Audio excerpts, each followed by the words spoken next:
Hello everybody, this is CholeraSC bringing you set 2 of Hero vs. Midas. And in set 1, just to recap, I read your mind. That's right, I read your mind, guys. And so if you haven't watched it, go to set 1 and I'll read your mind too. Also, Hero went for an insane 2 Nexus expansion build before Gateway. A 14 Nexus is probably what the build was.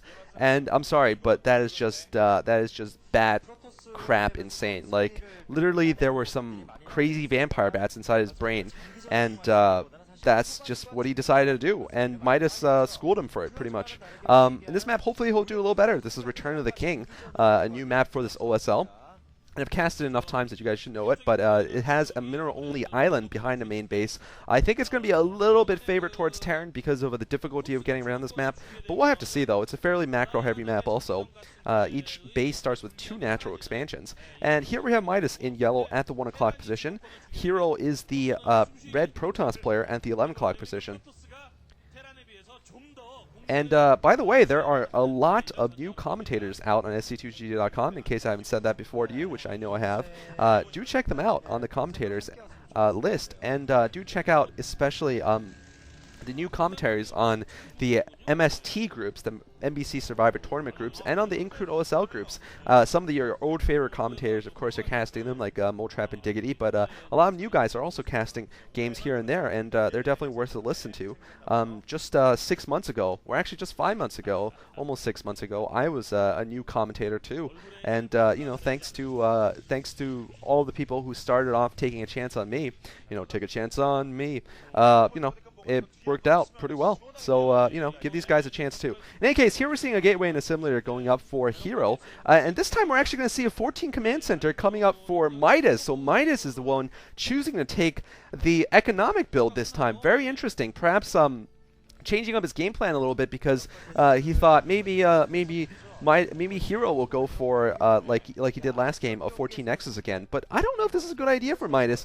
I, in general, think that unless you're playing Terran versus Terran, even when you play Terran versus Terran, going 14 Command Center is just pretty dangerous. And 14 Nexus, even in Protoss versus Terran, I'd say is pretty dangerous. I almost never go for these builds. 14 Nexus or 14 Command Center I play. Obviously, it's partially because I am an amateur foreigner, and I'm not that good with macro to start with, so it doesn't benefit me at all.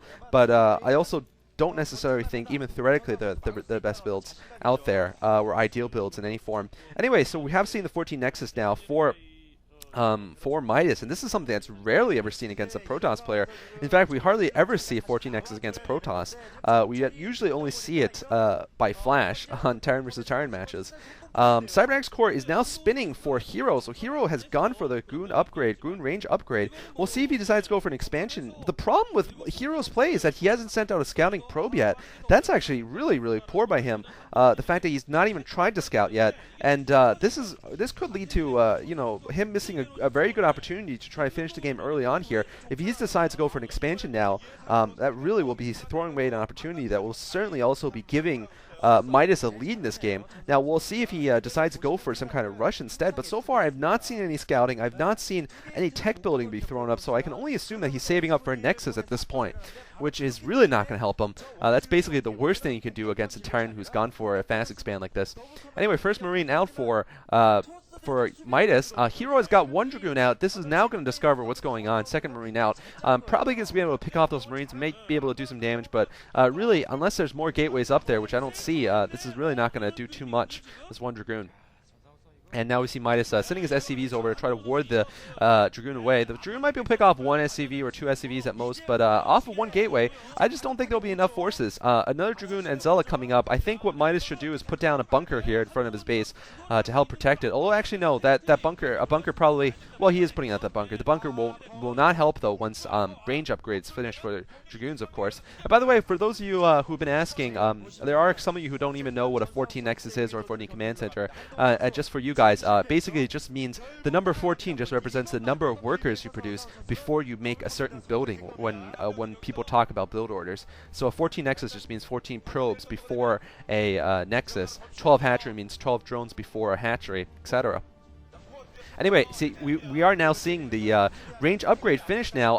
And interesting enough, I still haven't seen. Yeah, okay, I saw the Nexus going up. Actually, that is what Hero decided to do, is plant the Nexus. And like I said, just bad luck by him, and also poor scouting. I felt that if he had known this was here, he could have gone for a Citadel of Dune plus Robotics Facility and gone into Dark Templar drop or gone into Reaver drops. Anything is better than going fast expand, because what you're doing when you fast expand after someone, when you expand at a normal pace after someone fast expands, is that you fall behind economically and you're still unable to rush the opponent, just as we saw now. The timing of the builds is such that Hero came close to being able to take down the bunker, but really he just didn't have enough Dragoons off of one gateway to do it. And the tank is already up, but actually Hero has managed to get up the ramp, so maybe I'm wrong. I thought the timing was almost perfect for Midas.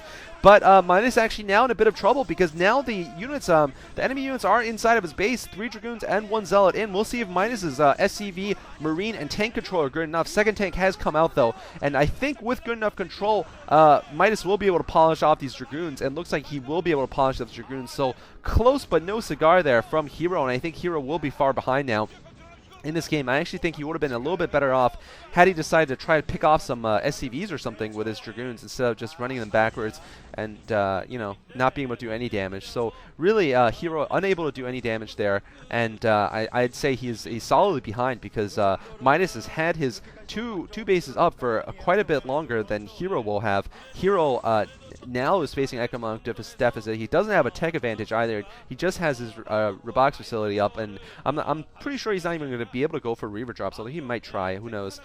Midas now building missile turrets. Very smart there, making sure he's covering all of his bases. Actually, Hero will be going for Reaver drops. First, he's going to pick up a probe, it seems, to get that corner base. Yeah, like I said, there is that island behind your main base, which he is going to pick up first.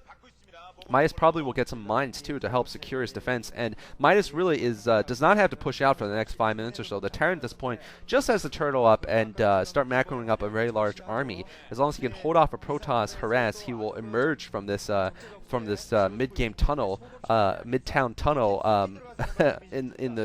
securely in the lead against a Protoss player. Anyway, so Robotics Facility is done. The shuttle is done, and we're going to see the river coming out pretty soon.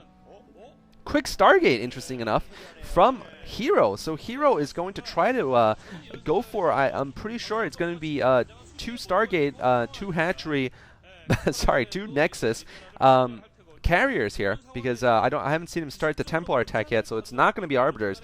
So it's going to be 2 base carriers, and he's going to try to pull a Stork here. Stork, of course, doing this against 4GG in the World Cyber Game qualifiers, and managing to defeat 4GG with fast carriers. We're going to have to see if this works out, though, and what, of course, Hero's going to need to do is do a lot of damage with this Reaver. He needs to not lose this Reaver by running to the turret. Wow.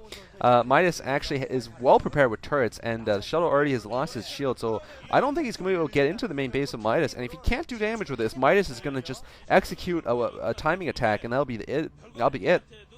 For Hero, he'll get the tanks and the vultures into his base way before he has those carriers up. Midas sees the pylon block, though smartly enough, Hero has built a pylon block for himself at the south part of his base, the south entrance to his natural expansion, rather. Midas trying to find another drop place here at the natural expansion. Unfortunately, there is another turret there and tanks all around, and Midas, wow, has constructed a very, very good defense here. Midas is going to be completely well defended, and unfortunately for Hero, he almost could have been better off just going straight carriers. As crazy as that sounds, straight carriers without even bothering for harass. Well, I guess the shuttle actually is going to be important, because that shuttle is going to have to defend here pretty much single-handedly against this Terran push. Here we are seeing the Terrans push out. By the way, we did see the second Stargate go up. And that's going to be it for Midas. For Hero to defend against Midas. He needs to get that first carrier out. And those 2 Marines, believe it or not, might even be able to provide enough anti-air against this weakened shuttle. What Midas needs to do is to push forward and deny the drops. And Hero needs to drop on top of the tanks with his Reavers. But Hero is just unable to find. Now, is he going to be able to drop this Reaver? It looks like he's unable to drop the Reaver still, because the tanks have unsieged, and hence they're going to be able to pick off these tanks. Now you can drop off one Zealot going down, but unfortunately the shuttle has gone down, and wow, I'm going to call it once again GG for Hero. This time Hero going for the wrong build once again. Unfortunately for him, the first game he went overly macro. In this game he went not enough macro, or he didn't rush basically. Whereas Midas went for, oh wow, and GG coming prematurely, or not prematurely, preemptively, sorry, I'm getting my words mixed up, preemptively from Hero, knowing that he was not going to survive an attack from Midas. So a very fast 2-0 victory for Midas here in the first half of this Group L, and he's now going to be facing Yellow Arnc for the right to lead this group. Hope you guys enjoyed this set, and stay tuned for the conclusion of Group L.